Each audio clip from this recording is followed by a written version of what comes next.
Hello friends, कैसे हैं आप सब। तो डियर, आज का जो क्लास है इसमें हम लोग सोशल साइंस का प्रीवियस ईयर क्वेश्चन डिस्कस करेंगे। ठीक है, तो ये 2022 का जो है प्रीवियस ईयर क्वेश्चन है। तो चलिए हम लोग स्टार्ट करते हैं। पहला क्वेश्चन है, सालाबाई संधि कब हुई थी। आप देख सकते हैं ऑप्शन में 1782 जो रहेगा करेक्ट आंसर हो जाएगा, क्योंकि यहाँ पे आंसर दिया हुआ है।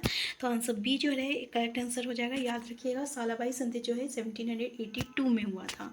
नेक्स्ट क्वेश्चन है, बक्सर के युद्ध के बाद कंपनी ने भारतीय रियासतों में रेडिजेंट तैनात कर दिए और इन रेजिडेंटों के संदर्भ में निम्नलिखित कथनों में से कौन से सही है। पहला, ये कंपनी के राजनीतिक या व्यावसायिक प्रतिनिधि होते थे। दूसरा, इसके माध्यम से कंपनी के अधिकारी भारतीय राज्यों के भीतरी मामलों में दखल देते थे। तो देखिए, केवल एक, केवल दो, या एक दो, दोनों। तो ये दोनों बिल्कुल सही हो जाएगा। आंसर सी जो रहेगा करेक्ट आंसर हो जाएगा। नेक्स्ट है, प्लासी के युद्ध के संदर्भ में निम्नलिखित कथनों पर विचार कीजिए। पहला, इस युद्ध में रॉबर्ट क्लाइव ने कंपनी की सेना का नेतृत्व किया। दूसरा, सिराजुद्दौला के सेनापति मीर जाफर की टुकड़ियों ने इस युद्ध में हिस्सा नहीं लिया। तीसरा, इस युद्ध के बाद सिराजुद्दौला को मार दिया गया तथा मीर जाफर को नवाब बनाया गया।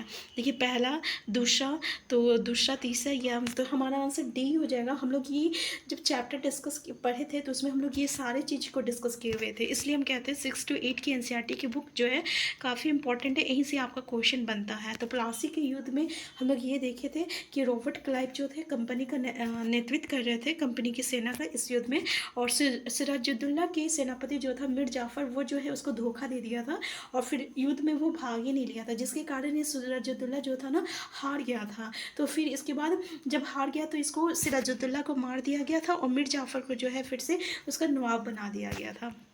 ठीक है, तो आंसर डी जो रहेगा ये हमारा करेक्ट आंसर है। नेक्स्ट क्वेश्चन है, अंग्रेज गवर्नरों के संदर्भ में निम्नलिखित कथनों में कौन सी सही है। पहला है, रॉबर्ट क्लाइव को इंग्लैंड लौटने के बाद ब्रिटिश संसद के भ्रष्टाचार के आरोपों की सफाई देनी पड़ी।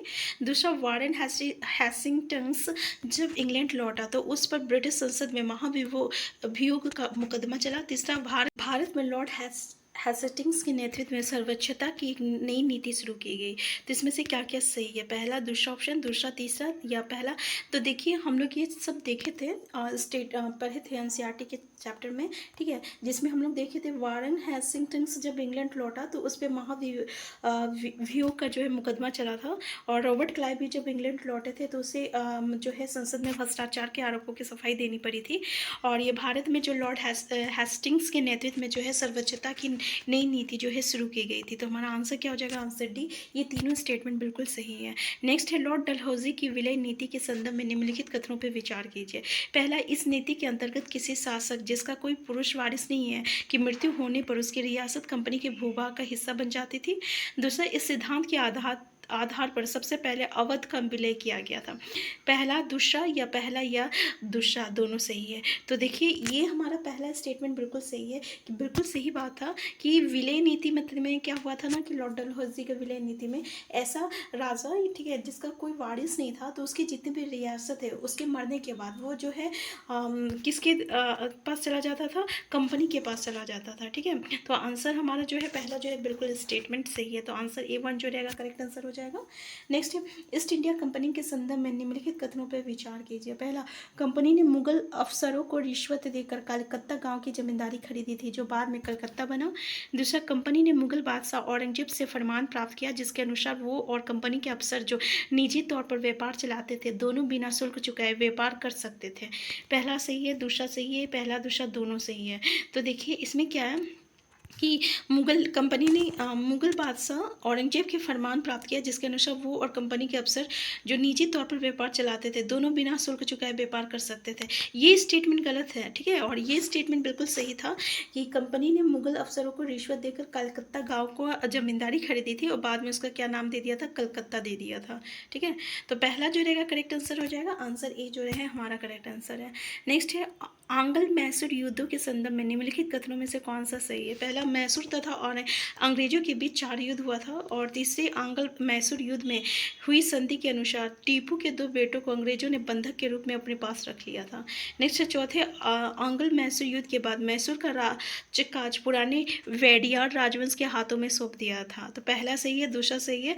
तो देखिए, इसमें हमारा तीनों स्टेटमेंट सही है, और उन्हीं के सामने जो है उनके सारे पुत्र को जो है मार दिया गया था। ठीक है, और फिर बाद में जो है जब इसके सारा परिवार मर गया तो इसे जो है वेडियार राजवंश के हाथ में इसका जो है राजकाज को सौंप दिया गया था। तो हमारा आंसर क्या है, तीनों स्टेटमेंट बिल्कुल सही है। नेक्स्ट है निम्नलिखित में से, तो आंसर डी जो रहेगा करेक्ट आंसर हो जाएगा।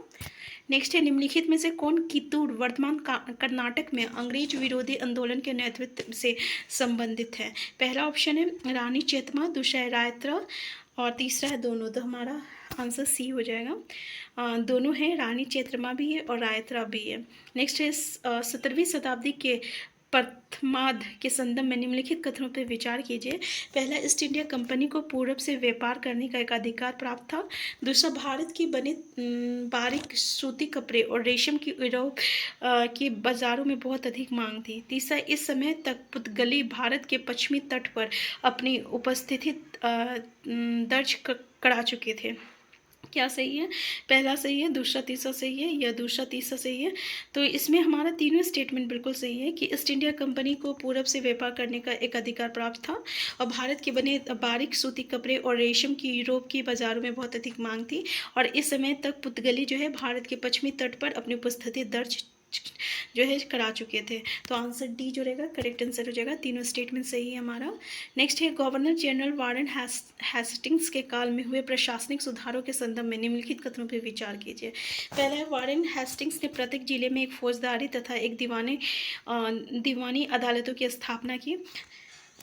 नेक्स्ट है 1773 के रेगुलेटिंग एक्ट के तहत एक सर्वोच्च न्यायालय के साथ साथ कलकत्ता में अपीलीय अदालत सदर निजामत अदालत की स्थापना की गई थी। तो हमारा ये दोनों स्टेटमेंट सही है, ठीक है, दोनों स्टेटमेंट बिल्कुल सही है, आंसर सी हो जाएगा। नेक्स्ट है मैसूर रियासत के संदर्भ में निम्नलिखित कथनों पर विचार कीजिए। पहला, हैदर अली और टीपू के समय मालाबार तट पर होने वाला व्यापार मैसूर रियासत के नियंत्रण में था। दूसरा बोल रहा है कि टीपू सुल्तान को शेर मैसूर कहा जाता था और तीसरा है टीपू ने अपनी सेना के आधुनिक के लिए डच्चों की सहायता ली थी। ठीक है, तो कौन कौन सा स्टेटमेंट सही है, तो हमारा पहला दूसरा जो है स्टेटमेंट बिल्कुल सही है, आंसर ई हो जाएगा। ये कि इसको तो ये क्वेश्चन आता है शेर मैसूर किसको कहा जाता है, तो याद रखिएगा टीपू सुल्तान को कहा जाता है। और हैदर अली और टीपू के समय जो है मालाबार तट पर जो है होने वाले व्यापार मैसूर रियासत के नियंत्रणों में था। ठीक है, तो ये भी स्टेटमेंट हमारा सही है, तो पहला दूसरा बिल्कुल सही है। नेक्स्ट है भारत में यूरोपीय व्यापारिक, देखिए ये क्वेश्चन पूछा जाता है कि सही क्रम में, देखिए क्या है, व्यापारिक शक्तियों के आगमन का सही क्रम निम्नलिखित में से कौन सा है, मतलब सबसे पहले कौन आया कौन नहीं आया इस तरीके से। तो हमें पता है सबसे पहले पुर्तगाली आए थे, फिर डच आए थे, फिर अंग्रेज आए थे, फिर फ्रांसिस आए थे। तो ये जो है आप क्रोनोलॉजिकल ऑर्डर याद कर लीजिए कि पुर्तगाली आए थे, फिर डच आए थे, फिर आपका अंग्रेज आए थे, फिर फ्रांसिस आए थे। ठीक है, तो आंसर डी जो रहेगा ये हमारा करेक्ट आंसर हो जाएगा। ये क्वेश्चन भी आपको जो है सीटेट में पूछा जाता है। ठीक है, हम आज की क्लास में इधर करते हैं, हम फिर मिलते हैं नेक्स्ट क्लास में। Thank you.